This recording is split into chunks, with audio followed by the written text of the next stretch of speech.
This is important to the state of Maryland. That's why we're here. We're here not just because we are, as the council president says, not just because we're bullish on Montgomery County. We're bullish on Maryland. And in order for Maryland to do what Maryland is going to do over this next decade, in order for this to be Maryland's decade, it means it also must be Montgomery County's decade. And this is going to provide truly unique opportunities when it comes to economic growth. And yes, in terms of life sciences and AI, but also new pathways. New pathways for internships, for job retraining, for growth, for innovation, for being able to leverage some of the unique assets that Maryland has and what makes Maryland so special and what is going to make Maryland so imperative when it comes to growth in our national economy. Where just over the past 8 years, Maryland, the national economy, national GDP has grown by 23%. Maryland's 11%. We're falling behind. And we're falling behind because we're not investing.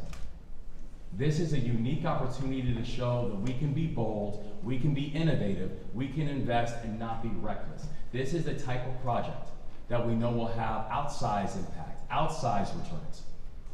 And I'll say one thing about why it's also a joy to be here. I'm also really honored to stand with people who continue to be, who have been, and will continue to be supportive of a One Maryland philosophy. And when I say a One Maryland philosophy, that also means the importance of making sure that the FBI ends up in the state of Maryland. Because if you want to prioritize equity in terms of the decision-making process, we know that being able to prioritize the locations in Prince George's County, that has been historically neglected when it comes to federal assets.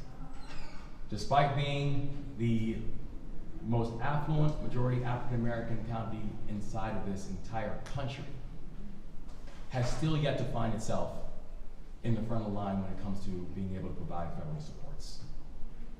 The thing that we want everyone to understand and to hear very clearly is that there is no higher priority for me personally.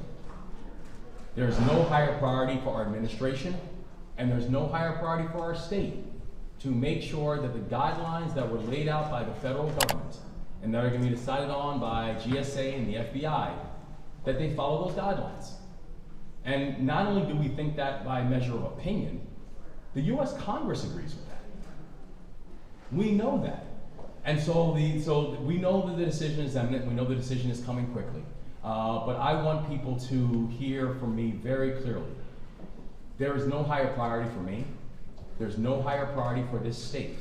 And we just hope that the guidelines that were laid out when it comes to being able to focus on transportation, location, cost, and equity, that those things are fairly weighted and make sure that Maryland, because at the end of that process, we believe deeply, not just quantitatively, but qualitatively, that if we look at those measurements, then Maryland will be the winner in this decision.